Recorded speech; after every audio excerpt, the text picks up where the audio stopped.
好，欢迎回来，新闻大白话。我们紧接着来关注习近平现在去参与了这个上海组织峰会哦。那当然，他第一站是选在哈萨克这边来进行一些国事的访问。哇，这次哈萨克也是这个提高了非常高的规格哦，在他的这个专机飞抵哈萨克领空的时候，哈萨克立刻就派出了2架战机升空护航，然后有这样子相关的画面哦，就表示说他们对于习近平最高的一个礼遇接待啊。那当然，哈萨克的总统呢，他也亲自到达了机场来迎接，举行了非常盛大隆重的迎宾仪式。那我们看这个，当习近平中国国家主席习近平下飞机的时候呢，地上也特别铺上了，好像不同于以往红色的毯子哦，它是铺上了象征哈萨克国旗的颜色，天蓝色的这样的一个礼宾毯哦，来迎接习近平。那就是用我们的国家规格来迎接你，也代表着两国的友谊已经上升到最高的一个阶段，甚至呢，它也有一个寓意，就是说天空代表着和平哦。那所以在这样子去到饭店的途中，也看到哈萨克的人民都在街道上面挥舞着中哈两国的国旗，来表达热烈的欢迎之仪式哦。那习近平抵达之后呢，他也在机场发表了书面谈话，他说中哈友好源远流长，其实早在2000多年前呢，古老的丝路其实就已经把中国跟哈萨克紧紧的联系在一起了，也开启了中哈友谊交往的历史。那同样的，在“一带一路”里面呢，哈萨克也是作为一个首倡之地，所以两国合作的成就斐然。那哈萨克的总统也提到了，现在中哈的贸易30多年来增长了100倍哦，到了2023年，也就是去年，达到了410亿美元，也是一个历史的新高纪录。甚至呢，这一次的访问之后也直接定调，习近平表示，这一次将会推动中哈两国永久全面的战略合作伙伴关系，也代表着这个中国大陆对于中亚的影响力，又拉升到一个新的高度。那的确在中亚来说的话，中国大陆现在不断的在扩大整体的这个中亚圈的影响力联合了俄罗斯，然后还有这个中亚5国，包含了这个土耳其，看起来现在是这样子，整体来说一个大中亚圈的一个新的态势格局。那他去参与这个上合峰会之前，他有特别喊话，他说反对阵营对抗要加强战略沟通，而且涉及彼此核心利益以及重大关切问题上面，大家都要互相的支持，反对什么呢？霸权主义、强权政治、阵营对抗。这个在做的是谁？就很清楚，美国在做的事情是他们现在所反对的。他希望是未来世界是多极化，而且是普惠经济全球化。那除此之外呢，这次大家也聚焦，其实习近平跟普京也会在哈萨克见面这是2个月内第2次的见面，上一次是这个普京的来访嘛。那所以塔斯社也报道了，就说习近平访问哈萨克，在上合峰会期间也跟普京会展开会晤这是2人在5月份北京会面之后呢，相隔1个半月的第2次碰面，而普京也会借由这个上合会跟土耳其就是埃尔多安见面。那看起来就是这个大中亚圈慢慢就连结在一起，那也使得这个上海合作组织的影响力越来越广。BBC 有讲说这个上合组织上合会或上合组织现在也被誉为是一个全新的非西方的大型组织，而它实际上的影响力其实呢，就是说，这其实它对于西方来说是一个好像，我反对你多极化的这样的一个新的角色啦。那再来我们看一下中印，感觉上面好像有点矛盾因为印度一直在跟中国大陆唱反调嘛，所以就这次不去参加这个上海合作组织峰会。那上海组织合作峰会他不去参加，可是他却去哪里呢？他去8号的时候要去访问俄罗斯，要去跟这个普京见面所以那到底这个是刻意的吗？刻意要避开中国大陆给美国看吗？也让大家觉得感觉上面好像这个印度在这时候又要出一些不同的一些招数那我们看一下，像现在枭龙战机的武装核弹呢，感觉上面他们说跟法国的这个标风战机可以新增这个搭载的措施，为了要跟上脚步，现在巴基斯坦正在上升这 JF-17这个雷电战机也就是解放军所谓的枭龙战机来执行类似的任务。那长期以来呢，各方都认为呢，中国大陆跟巴基斯坦联手打造的 JF-17呢，是扮演着核威慑的角色。最近一张照片就证实了，好像这个巴基斯坦 JF-17的战机的确有配备了战术核武哦。所以是不是也使得这个中印的影子战争，好像浮上台面，大家都在拼着军备，所以中印的矛盾也借由这一次印度的不出席，好像又被凸显出来了。好，首先我们来请教一下介老师。上合会这个组织可以说是在这个整个从东亚、中亚到西亚，甚至北亚这个最重要的一个区域性的国际组织。那它当初成立的时候是中国大陆所主动这个倡议成立的。那最主要当时是因应就是说苏联瓦解以后那加上整个的这个当时的这个中东地区有所谓的回教基本教义派的这个恐怖主义的运动，所以呢，为了使这个整个中亚在这些过去的苏联加盟国在独立以后维持一个社会的稳定国际关系的稳定、区域的稳定，成立了这个组织，所以它是非常重视就战略安全跟共同联合反恐的。那这个组织成立这么多年，它只有2个常设机构，一个就是秘书处，秘书处是设在北京，所以是中国倡议的，所以是中国有可以说是有特别影响力的一个区域性国际组织。那他的秘书长叫张明，他是过去中国大陆好像是驻联合国欧洲总部的代表吧，好像。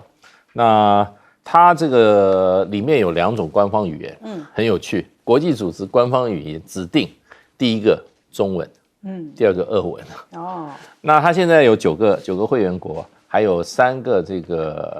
个观察员。这3个观察员是白俄罗斯，这个还有就是阿富汗，还有蒙古。那这一次的峰会会正式通过白俄罗斯这个升格从观察员成为会员，所以9个会员国现在变成10个会员国。那它还有差不多13个对话伙伴，那涵盖的区域非常重要，就是我刚刚讲从这个中国的这个西部一直到哪，一直到土耳其土耳其虽然不是会员，可是它是重要的这个对话伙伴这次鄂尔段本人也去，对，所以他是对话伙伴的时候他也去，沙烏地阿拉伯、这个阿联酋都是这对话伙伴。然后会员主要是中亚，然后俄罗斯，然后当时还有印度跟巴基斯坦都是原始会员国。可是真正我们从地理的角度来看的话那么这个印度在这个组织里面，它因为事实上它的这个跟中国大陆是喜马拉雅山隔开，它是一个次大陆，它跟这个欧亚大陆有一点地理上的隔绝，所以印度也没有把这个作为它很重要的一个安全上的怎么样一个所以足以依靠的一个角度，所以印度就比较偏离一点，它过去就再加上跟中国大陆的这个边界纠纷所以它过去就一直就是好像若即若离的，所以这次那这个莫迪他就摆明就不去了，就显示印度对上合组织的态度是如此。可是问题现在上合组织呢，过去也没有印度扮演核心角色的这个一个环境，那么未来也不会有。可是现在因为俄乌战争的关系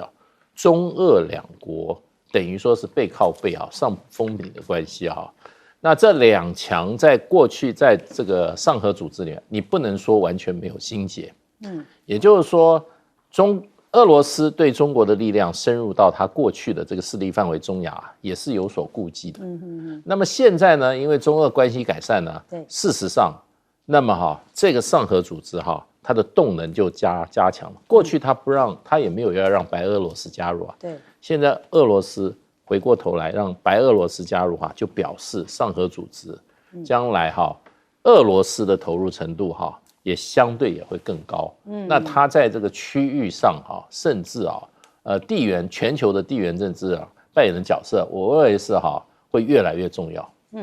好，来请教舰长。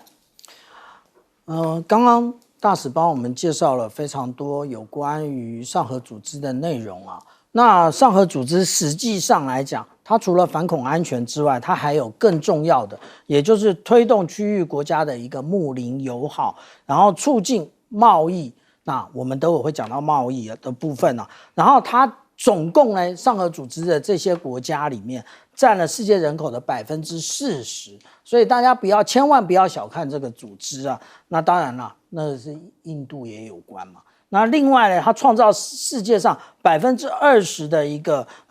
GDP 啊，拥有全世界20%的一个石油储备啊。那它主要成立的是要打击所谓的3股势力，哪3股呢？也就是恐怖主义、分裂主义和极端主义。但是我们想一想啊，哈萨克为什么会用天空蓝来欢迎习近平主席？为什么？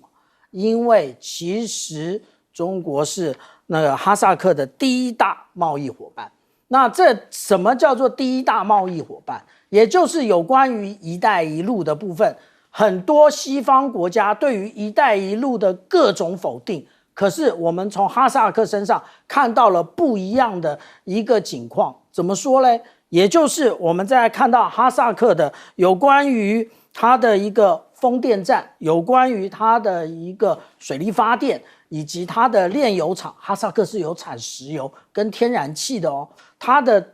它所建构的这些炼油厂都是中国投资合作的。另外，现在我们讲到中国最主要的新3样里面有一个电动车，哈萨克有吗？哈萨克有，但是它合作的不是我们一般耳熟能详的公司，它是跟通用以及江淮汽车所合作的一个阿鲁尔集团。那这个阿鲁尔集团呢，事实上来讲也创造了新的那个电动车的一个在哈萨克的产能。常常看到小舰长的观众就会知道，小舰长很喜欢看 YouTube 的节目啊。我之前就看到了，中国大陆的这一些网红啊，他开着中国大陆的电动车到哈萨克，就是哈萨克去，围着一群人在看，不是开那个仰望 U8哦，不是哦，普通的电动车，大家都觉得这一种电动车才是真正代表下一世代的交通工具。好，来问吴老师。上合会一开始是我们讲上海 Five 上海5国，他们先成立的。那里面是中国、俄罗斯，再加上中亚的3国，乌兹别克还没加入那时候，乌兹别克是2001年加入，后来再加入印度跟巴基斯坦，然后最后才是伊朗。好，那9国。中亚有5国，有1国没有加入，它叫土库曼啊，土库曼是中立国。它是联合国承认的中立国，所以它不能加入上合合作组织。那当然这一次我们讲这个中国大陆跟上海合作组织，他们关系非常紧密，中国也很重视。除了中国是哈萨克最大的贸易国之外，中国也是上海5国最大的贸易国。好，那我们就来看看他们如何重视。其实2020年疫情刚结束疫情爆发之后结束之后，习近平第一次出访就是哈萨克。他在2022年就出访哈萨克，好，那当然那个时候是非常重视，还是要把“一带一路”继续提哈。那为什么哈萨克对中国这么重要？其实我们知道，它除了是非常丰富的油气石油之外，因为它在很多经济上面，它是要靠出口它的能源，特别是石油来维持国家的经济。但是它往西边走，它遇到的是苏联和俄罗斯的经济的，我们讲他们有点对抗的味道，经济上安全上没有，他们还是很偏苏联他们讲俄文但是他在经济上跟苏联有一种不是互补的关系，所以他把能源开始往东走，所以他在2007年的时候跟中国大陆合作，然后盖了油管，他一来就是帮助中国大陆可以有石油运到中国大陆，让中国大陆不要只依靠我们讲的海面上的原油运上来，因为中国大陆很怕海面上如果被西方势力围堵，它的石油会短缺，所以他跟哈萨克建的这个关系就是跟哈萨克共建一条石油管道，让它可以输出石油。那所以哈萨克跟中国大陆进行了互补的动作，他也成功的摆脱跟俄罗斯在经济上面有点对抗的感觉，这是一个非常重要的。那当然我要讲的是，其实哈萨克它是一个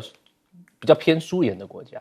它整个国家的民情。因为我前阵子是刚从蒙古回来，蒙古国，我刚才看到那个新闻，我感觉，哈萨克整个机场市容跟蒙古是很相近的，基本上他们都是就隔壁嘛。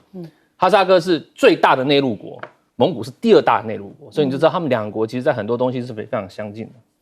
那我讲的是土库曼啊，那因为其实中亚5国就土库曼没有加入上合合作组织是非常有趣的，但是别以为中国大陆跟土库曼没有关系啊，他们也建立非常深厚的关系，而且也是用“一带一路”作为出发点，然后进行两边的经济深化交流合作。甚至土库曼之前也讲了一句话：“台湾是中国领土不可分割一部分。”我们陆委会还针对这句话去抗议说：“你讲的是不是对的？为什么土库曼要讲这些？因为土库曼把天然气卖给了中国大陆，而且他们有建天然气管道。所以我们要知道说，中国在中亚5国做了非常多的合作计划，这点是不容忽视的。好，我们先休息一下，广告之后马上回来。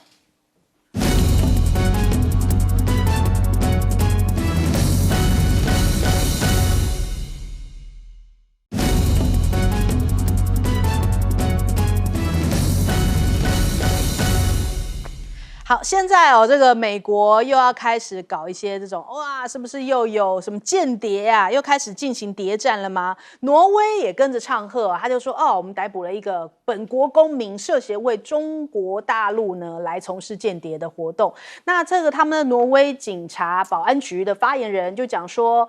现在不能提供更多讯息，只是说，这一个嫌疑人是男性，而且相当的有名哦。但是这被告的律师他讲说，我的委托人否认。他自己根本就没有从事任何的这样的一个间谍活动换句话说，这是一种抹黑吗？就是好像并没有一个具体的证据就像我们的王立强案那种感觉又出现了，现在在世界各国都出现了。那中国大使馆就讲说，这是一个蓄意的抹黑跟污蔑嘛，你一直在宣扬中国威胁论，其实会影响到这个中方跟这个挪威两国的正常合作气氛。那法国同样也有法国就讲说，这个现在直接下令驱逐2个间谍，他们说是在这个戴高乐机场进行了一场强制遣返的行动，把这个26岁的中国异议人士强制遣送回中国大陆。那法国的总统府爱丽舍宫直接下达这样的命令，可是你看看他们这一些美国的盟友出手对付这些所谓的中方间谍，可是都没有拿出所谓的证据是什么，只是说他们好像掌握到有这样的相关行动。总之，这就是一个中国威胁论的衍生嘛。那其实中美之间他们现在在太空方面才是真正的角力一个战场之一中国大陆的国安部呼吁说要防止间谍之眼因为现在大陆的这个太空发展的非常的快速，那很多人可能就想要来了解那大陆的网民在网络上面热心回答一些相关的军事战略装备研发他们说要提醒大陆的民众要防范太空中的间谍之眼，会不会替这些境外的间谍人员指了路定了位，答了疑搭了桥所以他们现在也很担心，这个感觉上面好像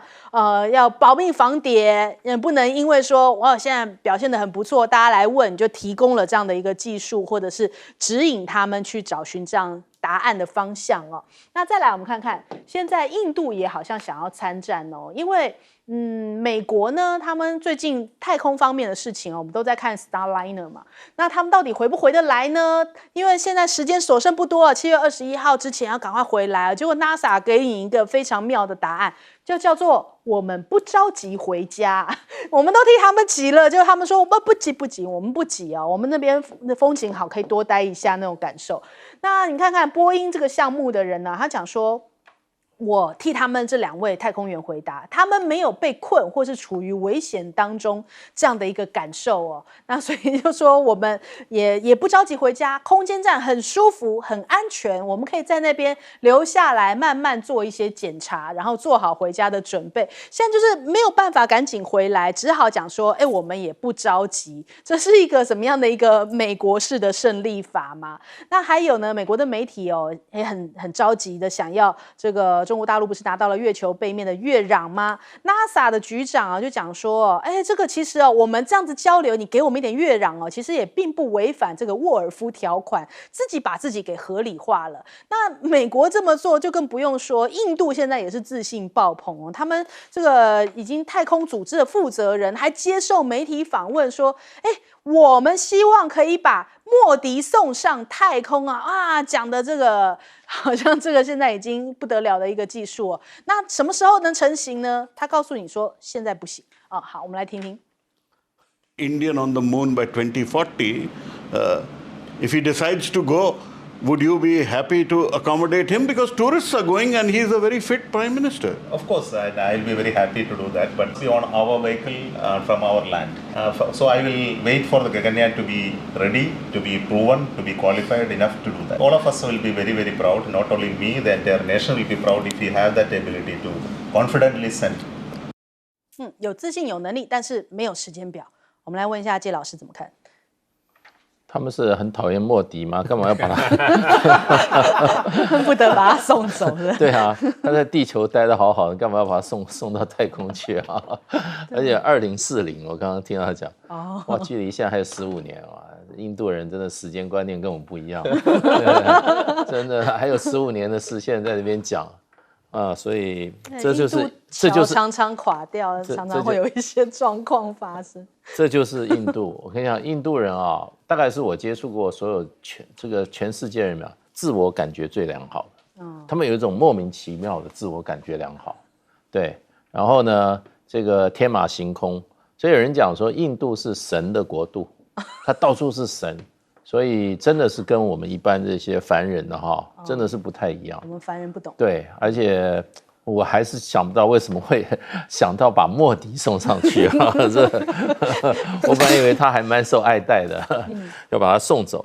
那这个间谍战其实这种事情常常发生，对。不过我觉得就法国这个做法有点怪，因为他这个把间谍罪把他遣返的是中国大陆国家安全部派在中国大陆驻法国的大使馆里面工作的。其实任何国家驻外机构，大一点的馆都有他的国家安全部派在这个外馆工作的。那他就是收集情报啊。其实外交官很重要一个工作就是收集情报。对呀。那我们不晓得他有没有什么触犯当地法令的啦，当地法令。不过法国做的就是说蛮有趣的。另外有一位这个林华赞他原来说是。这个怎么讲呢？他是中国大陆异议人士，是不是？那当时是不是用这个身份进入法国做间谍工作？不晓得。那不过我觉得就是说，这个其实在国际关系里面，其实也算是一个正常的一个怎么讲现象。很多国家为了收集对方的这种情报那有的是从台面上的，也有台面下的。那所以这个都是我们从这个国家的外交行为里面来讲，其实这都是正常的。对。那这为什么会有这种驱逐的部分呢？那我觉得每个案情可能都不一样。那通常其实比如说啦，这个中国大陆国安部派在中国大陆驻法国大使馆的这些，他组长跟副组长两个都被驱逐了。其实他的工作很重要一部分是要跟法国的国安部做联系的，他可能他是明线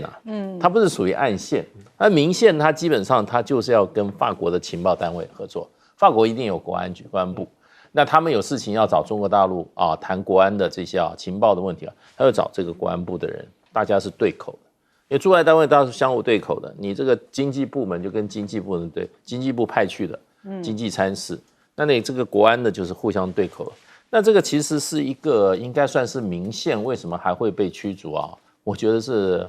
蛮值得推敲的啦，蛮值得推敲的。不过现在就是说，最近西方媒体报中国大陆，尤其嫦娥6号报的非常多，过去没有报那么多。我想最主要就是说，从他们角度可能看中国大陆在这个整个的航天工业有重大突破，在地球背面这个是一个技术上高难度的。所以我觉得就变成了这个西方媒体，包括他 NASA 的这个主任都被媒体接触了，对，那他也想要分一杯羹不过这个就扯出了很多美国过去围堵中国航太发展的这些历史，那也蛮有趣的。好，请教吴老师。那个莫迪印度人送莫迪上去，要有一个办法把他接回来你送上去 OK 你还把他接回来，对，这个我觉得印度人可以学 NASA， 说我们不着急回家，对不对？而且那时候莫迪又更老一点了，那你要让他可以适应这个整体的情况，我觉得是非常有点严峻的。不过印度人，我们也知道说他们要做的话，要做得更精密一点、更仔细一点。我觉得间谍战哈，其实我们过去在很多新闻都在分析说，美中间谍战这个是大国之间角力的必然啦哈，不管是从气球门事件也好，或者是我们知道之前在古巴有监听战，对不对？美国联邦通信局他们在2022年就有份报告说，这个在古巴发现了中国的监听站。那其实中国跟古巴有很多合作啦，在军事合作方面，特别是中国要在古巴盖这个军事训练基地。那当然，美国人说，你用这个军事训练基地要做这个情报工作监听那当然，这个是我想，这个也是两国之间他们的大国竞争到最后会做这种比较细微的这个间谍战。那其实中国跟古巴这个军事合作，就是包含在中国的一个项目叫141项目里面，要在全球10年内要盖15个这个军事基地，包括后勤补给用。但在古巴这个地方呢，美国的 CSIS 他就发觉了。其实中国在古巴进行所谓监听站的数量、跟能力、跟设备都是在增加的，而且有一个监听站，他们发觉是在关达纳摩湾关达纳摩贝，大概就是70里的公里，那个地方叫埃尔萨劳，那个地方有个监听站。那除了那个之外呢，还有一个地方叫做贝尔胡卡，叫贝尔胡卡那个地方在古巴的地方叫贝尔胡卡，也有一个监听站。那在这个贝尔胡卡的监听站，它具体的能力、功能跟影像都非常的提升。那他们 CSI 说这个可能也是跟中国的这个监听站是有关系的那当然，这个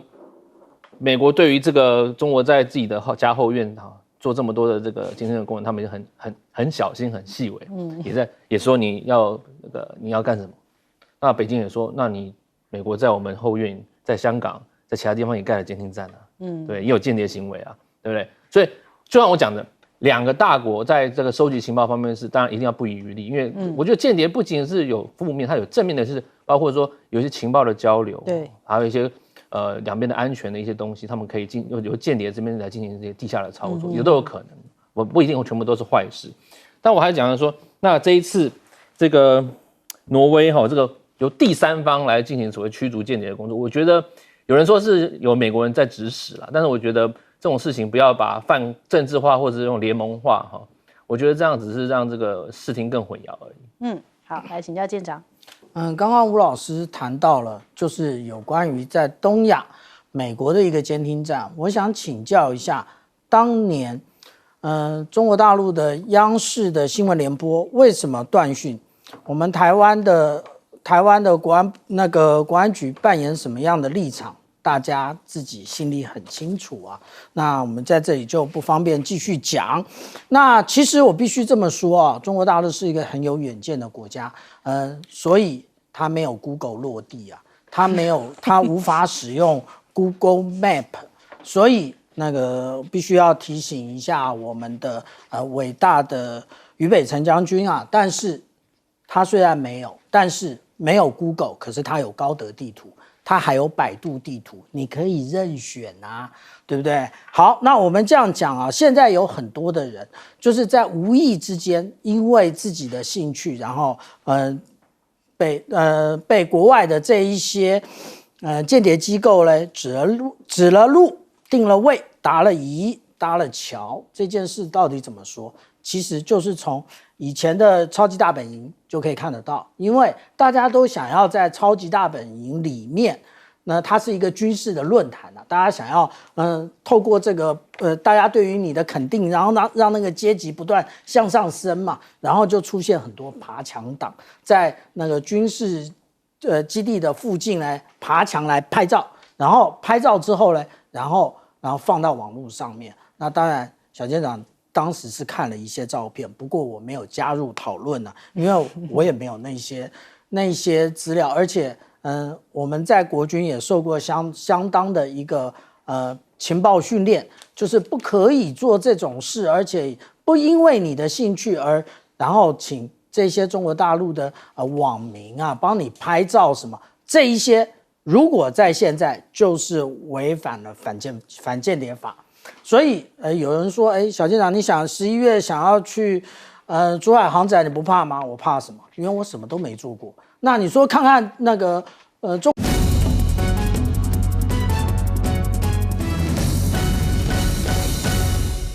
欢迎收看《新闻大白话》，我是主持人翟圈，马上欢迎一下这个阶段加入我们讨论来宾，前大使叶文吉。早上好，各位朋友，大家好。政大外交系教授吴崇涵，大家好，大家好。前海军舰长吕礼师，主持人好，各位观众大家好。好，我们可能都误会了一个人，俞北辰。为什么这样子讲呢？他说啊，他发现到说现在大陆真的把他当成一个笑料，但是他是用心良苦，他甚至讲到激动之处还开唱了。我们来听听。其实我算做功德因为其实现在中国有很多经济上并没有那么好，所以他们每天都蛮苦闷的，来笑笑俞北辰吧，然后看完真可笑，哈哈哈！如果没有我，很多晚上会睡不着，会忧郁、抑郁而终。化作喜悦，呈现给你。对，很多人说，哎呀，你这样跟小丑一样，你看不起小丑啊？没有看不起小丑啊，但是看不起，没有看不起什么。好，所以他就唱了一句小丑哦。那俞北辰甚至还登上了今日头条台海榜的冠军哦，因为他就说，是不是台湾现在发起要罢免俞北辰的联署行动？甚至呢，他还讲到了这个回应，就是被大陆嘲笑的这一件事情哦。那的确啊，俞北辰的金句不断的都一直在迭代更新哦，从一开始天空飞弹拦截率70%，3发加起来可以到210%，破百之高。还有两岸关系就像东西汉一样相互对立哦，这个历史可能也有一点问题。再来，近期的代表作就是解放军到台湾会迷路哦，因为没有 Google 可以用，甚至是解放军夜航会分不清楚天空跟海洋。还有昨天我们才讲的这个补给舰，可以让战机可以带战机哦，战机可以这样停下去，都是很离谱的言论哦。所以网络上面梗图就拿说啊，我从未见过如此厚颜之人呐，这两个字还不好意思帮他念出来哦，怎么会这个样子呢？所以他的金句不断的发出来，的确也是有点重创这个目前我们的将军们的形象哦。那再来看一下这个绿营的抗中保台的主轴是不是快要守不住了？今天这个光是澎湖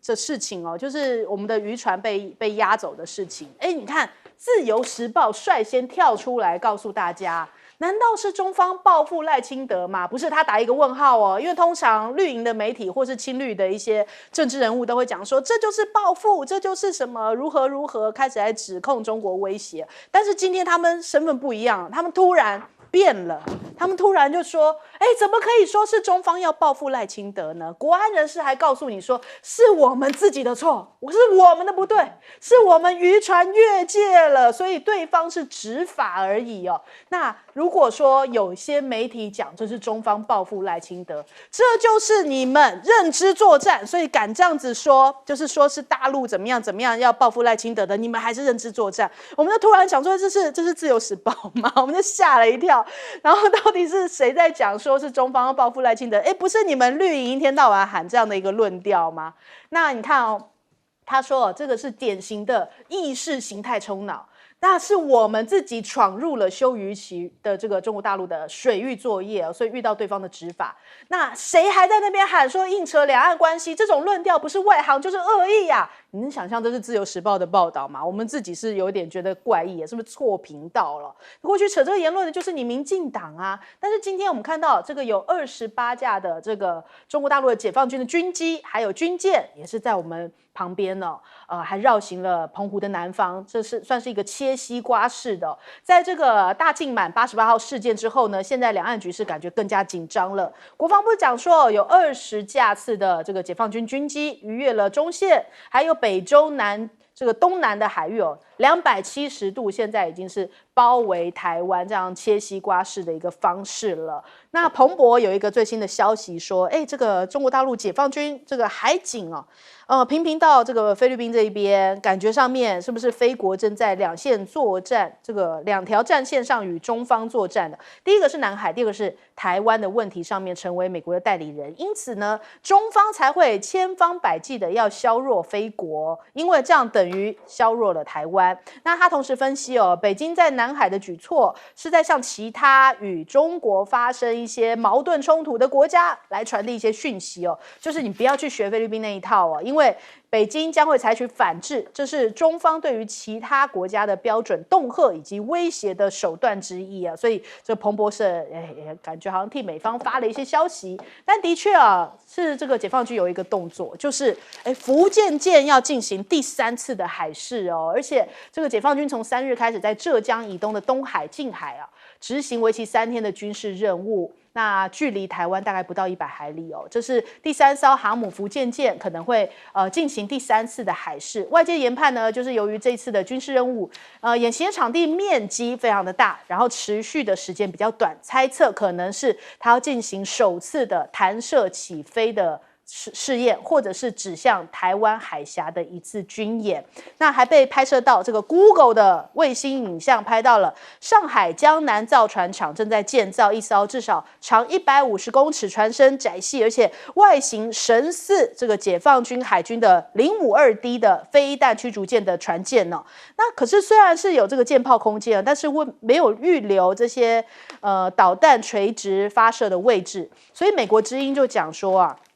有专家研判，这可能不是战斗舰哦，这可能是依照军舰设计出来的海警船，就是海警船可能会更升级，用这种驱逐舰的规格来设计哦。所以专家就示警说，接下来这个大陆的海警啊，未来可能会常态化出没在第一岛链之外喽，甚至远航哦，到这个亚丁湾啊、北方的海陆啊，将会对与这个北京有海事争端的邻国带来一些挑战。那的确，现在挑战在我们台湾的眼前了。那我们首先来问一下介老师，介老师怎么看于将军用心良苦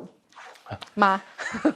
我这个看了于将军，因为我们都算是这个国家公务人员出身啊，真的替他感到有点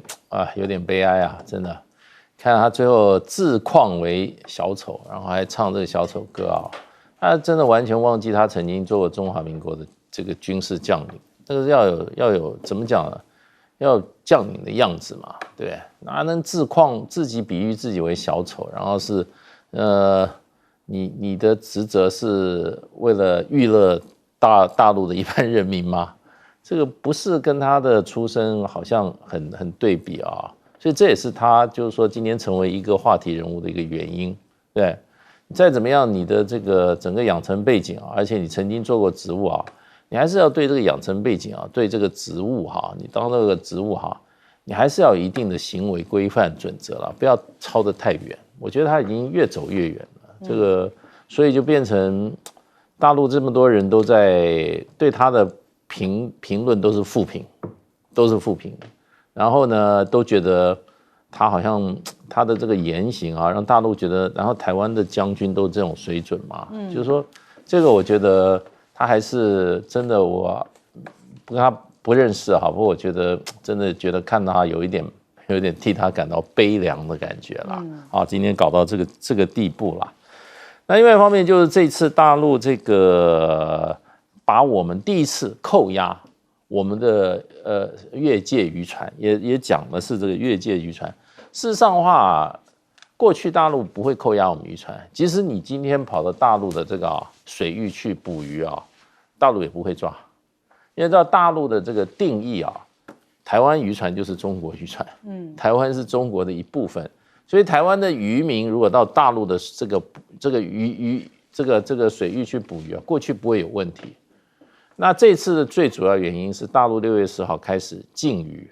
禁渔就是禁止出海捕鱼了。就是说他划了范围的，那原因就是为了什么？为了海水的这个鱼群的生态的保育，保育。那也不是为了这个，就是基本上这样不要枯竭鱼源，让鱼源可以恢复啦，鱼群可以恢复。所以他每年这个行之有年，都会有这个禁渔区。今年6月10号已经开始，我们大家都知道。那我们这艘据报道，这条船是在金门北定啊。那么大陆的这个怎么讲呢？水域里面，那渔船船长说他很吃惊，怎么会被扣押哈？那想见过去遇到这种情况，大陆就是驱离，对台湾的渔船就是驱离。可是这次他就直接把大陆渔船直接当作大陆的主权治理下面的行使治理能力的他他按照中国大陆现行法律，他就给你扣押了。对。那我现在也是凸显中国大陆现在就是说，我已经没有什么尊重你的治权，两岸这个治权上互不相干的这个时代已经过去了。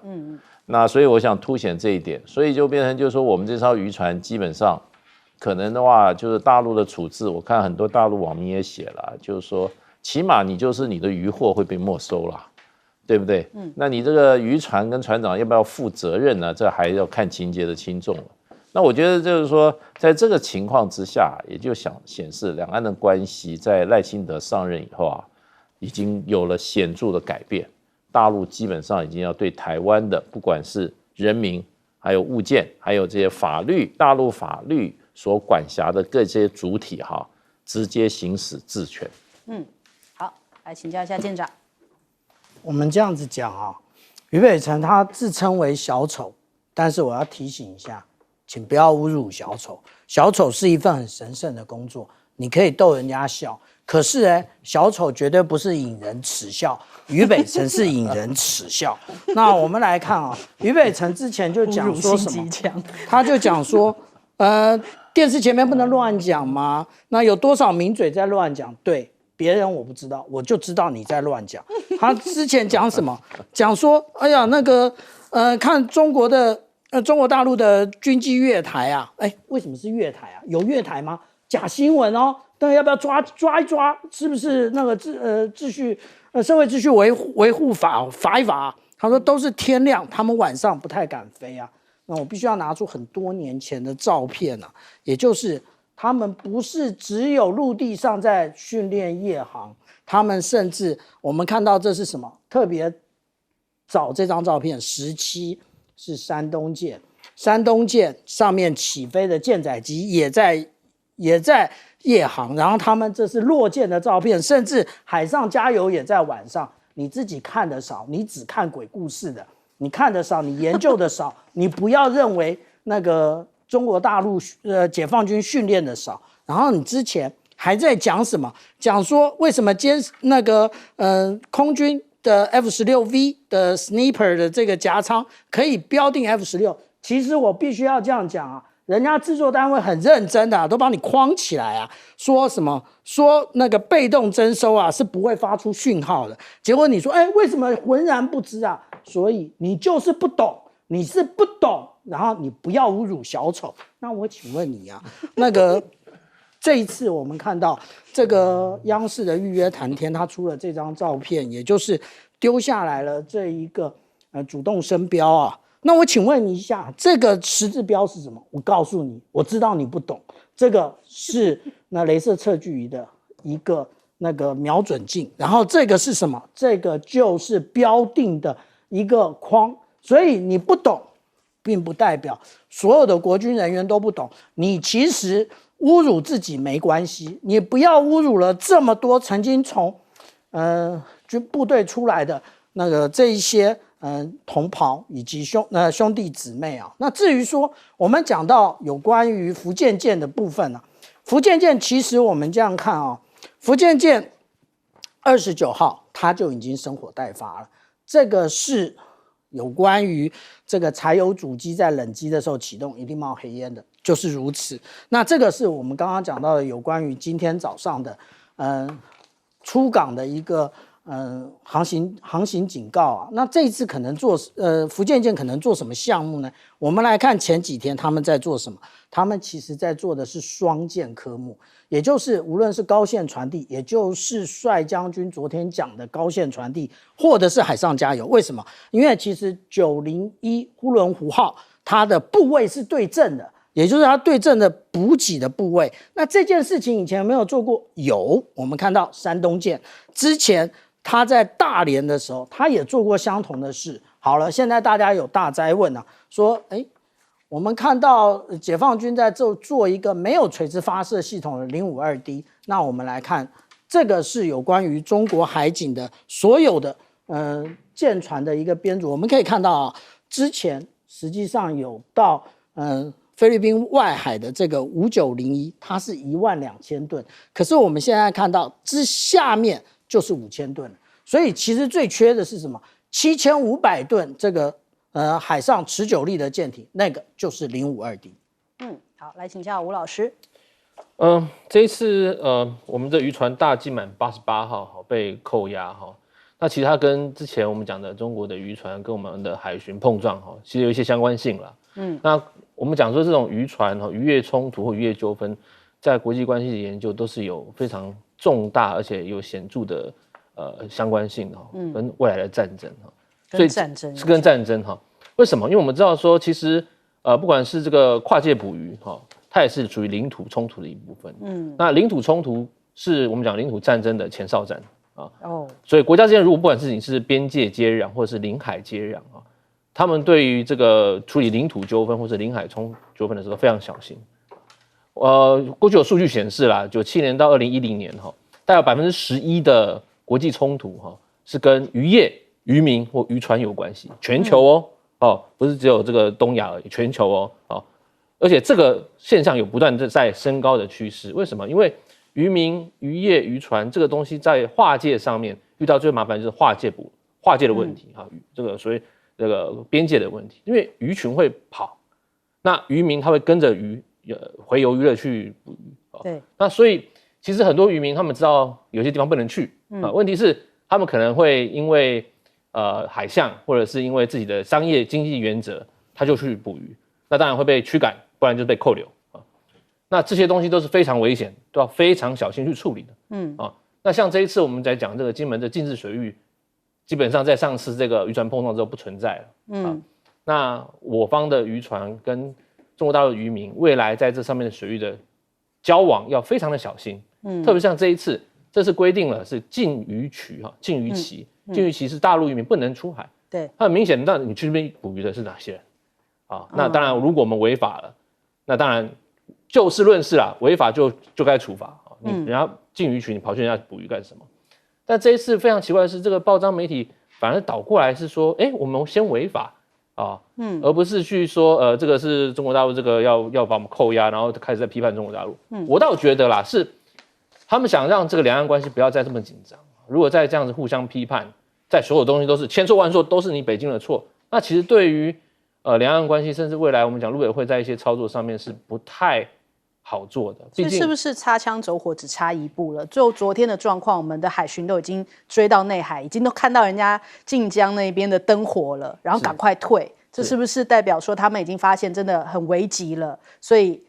可能从上而下的下令说这边要淡化处理。我想这个都是我们刚才讲的，这个是一步一步了，不管是从领土的伸索也好，我们讲再说这个你的是我的，我的是你的领土伸索，或者是我们进到一步说领土冲突，小规模的从擦枪走火开始到小规模的伤亡，到进一步到领土战争，它是一步一步的往前走。我之前也分析过，就是在这个金厦水域，这个是一个非常短兵相接而且非常模糊的地方。假如我们在这种非常见微知著的小地方不好好处理，降低冲突，缓和冲突，运用沟通替代对抗，那这个地方如果以后不断的往前上升的时候，很有可能会发生更严重的这个所谓冲突，甚至爆发大规模的这个冲突。好，我们先休息一下，广告之后马上回来。